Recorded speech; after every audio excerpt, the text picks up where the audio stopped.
Assalamualaikum warahmatullahi wabarakatuh. Hello guys, balik lagi sama aku Anas Fatana, mahasiswa Institut Agama Islam Negeri Metro Lampung, jurusan Akuntansi Syariah.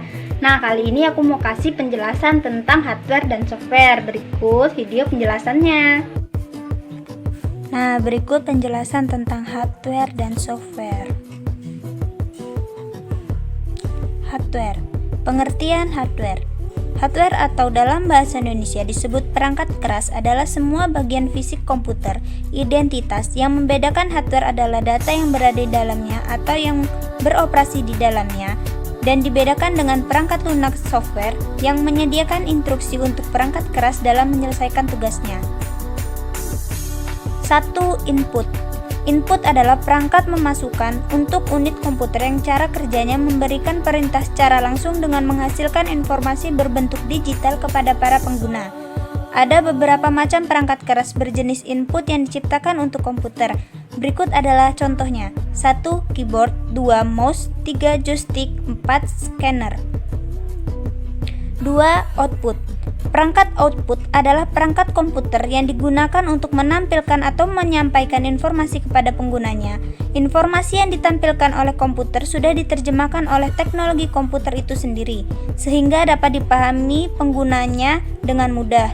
Berikut adalah beberapa contoh perangkat output komputer yang sering digunakan. 1. Monitor, 2. Proyektor, 3. Speaker, 4. Printer. Perbedaan perangkat input dan output. Input ataupun output sebenarnya sama-sama berjenis perangkat keras, namun perbedaannya terletak pada fungsi perangkat tersebut. Perangkat input sendiri sesuai dengan namanya memasukkan, artinya adalah perangkat keras yang digunakan untuk mengendalikan komputer seperti keyboard untuk menulis data di komputer, joystick untuk menggerakkan objek-objek dalam game komputer, dan mouse digunakan sebagai penggerak penunjuk di komputer.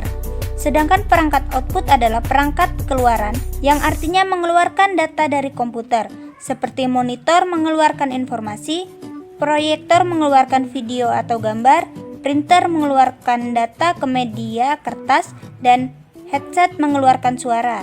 Intinya output ini adalah perangkat yang dapat menghasilkan sesuatu dari komputer, baik itu suara, informasi, ataupun yang lainnya. Software. Pengertian software. Software atau dalam bahasa Indonesia biasa disebut perangkat lunak adalah perangkat yang berupa aplikasi program yang dibuat oleh programmer yang dapat beroperasi atau menjalankan suatu perintah. Software juga dapat dikatakan adalah penggerak dan pengontrol hardware, perangkat keras untuk difungsikan sebagaimana fungsinya. Fungsi software. 1. Software berfungsi sebagai sistem operasi atau sistem pendukung. 2. Software berfungsi untuk mengatur, mengontrol hardware. 3. Software juga berfungsi sebagai penerjemah setiap instruksi-instruksi ke dalam bahasa mesin sehingga dapat diterima oleh hardware. Bahasa pemrograman. Bahasa pemrograman adalah software, bahasa komputer yang digunakan dengan cara merancang atau membuat program sesuai dengan struktur dan metode yang dimiliki oleh bahasa program itu sendiri. Komputer mengerjakan transformasi data berdasarkan kumpulan perintah program yang telah dibuat oleh program. Kumpulan perintah ini harus dimengerti oleh komputer, berstruktur tertentu, dan bermakna.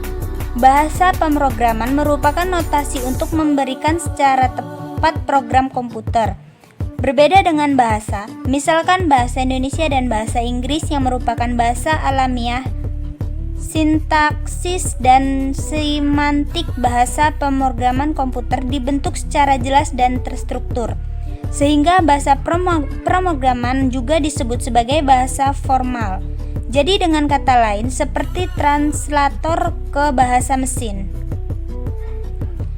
Menurut tingkatnya, bahasa pemrograman dibagi menjadi 3 tingkat, yaitu bahasa pemrograman tingkat rendah merupakan bahasa pemrograman generasi pertama. Bahasa pemrograman jenis ini sangat sulit dimengerti karena instruksi menggunakan bahasa mesin.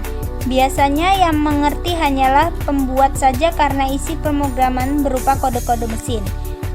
Kedua, bahasa pemrograman tingkat menengah merupakan bahasa pemrograman tingkat pengguna instruksi sudah mendekat bahasa sehari-hari. Walaupun sulit untuk dimengerti karena banyak pengguna singkatan-singkatan seperti STO yang artinya start dan MOF yang artinya pindahkan.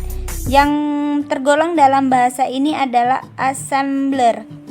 3. Bahasa pemrograman tingkat tinggi merupakan bahasa yang mempunyai ciri lebih terstruktur, mudah dimengerti karena menggunakan bahasa sehari-hari. Contohnya, bahasa level ini adalah Deep, Hill, Pascal, dan sebagainya. Bahasa pemrograman generasi 1. Bahasa pemrograman generasi pertama berorientasi pada mesin. Program disusun dengan menggunakan bahasa mesin. Tentu saja program generasi ini sangat sulit untuk dipahami oleh orang awam dan sangat membosankan bagi pemrograman. Pemrograman harus benar-benar menguasai operasi komputer secara teknis. Namun bahasa generasi ini memberikan eksekusi program yang sangat cepat. Selain itu, bahasa mesin sangat tergantung pada mesin. Artinya bahasa mesin antara satu mesin dengan mesin lain akan berbeda. Bahasa pemrograman generasi 2. Bahasa pemrograman generasi kedua menggunakan bahasa rakitan sebagai pengganti kode-kode biner. Digunakan pendekatan dari kata-kata, misalnya MOF untuk mendekat move dan Z yang berarti jump non zero. Setiap instruksi dalam bahasa rakitan sebenarnya identik dengan satu instruksi dalam bahasa mesin. Bahasa ini sedikit lebih mudah dipahami daripada bahasa mesin. Mengingat perintah dalam bentuk kata-kata yang dipendekkan lebih mudah daripada mengingat deretan angka biner. Bahasa pemrograman generasi ketiga. Bahasa pemrograman generasi ketiga menggunakan pendekatan prosedural. Sebagai bahasa prosedural, pemrograman perlu menuliskan instruksi-instruksi yang rinci agar komputer melaksanakan tugasnya. Program ditulis dengan menggunakan kata-kata yang bisa dipakai manusia, seperti read untuk menampilkan sesuatu di layar dan write untuk membaca data dari keyboard. Bahasa generasi ketiga seringkali disebut high level language. Disebut bahasa ini menggunakan kata-kata yang bisa digunakan manusia. Bahasa pemrograman generasi keempat. Bahasa pemrograman generasi keempat dirancang untuk mengurangi waktu pemrograman dalam membuat program sehingga diharapkan produktivitas program jadi meningkat dan program dapat dibuat dalam waktu yang lebih singkat. Alhasil, bahasa pemrograman generasi keempat yang dikenal dengan sebutan 4GL dapat dipakai oleh pemakai yang kurang mengetahui hal-hal teknis tentang pemrograman tanpa membantu pemrograman profesional. Bahasa pemrograman generasi keempat bisa disebut sebagai high level language atau bahasa berorientasi pada masalah karena memungkinkan pemakai menyelesaikan masalah dengan sedikit penulisan kode di bagian pada bahasa prosedural. Begitulah informasi yang dapat aku sampaikan tentang hardware dan software. Jangan lupa like, comment, and subscribe. Sekian dan terima kasih. Wassalamualaikum warahmatullahi wabarakatuh.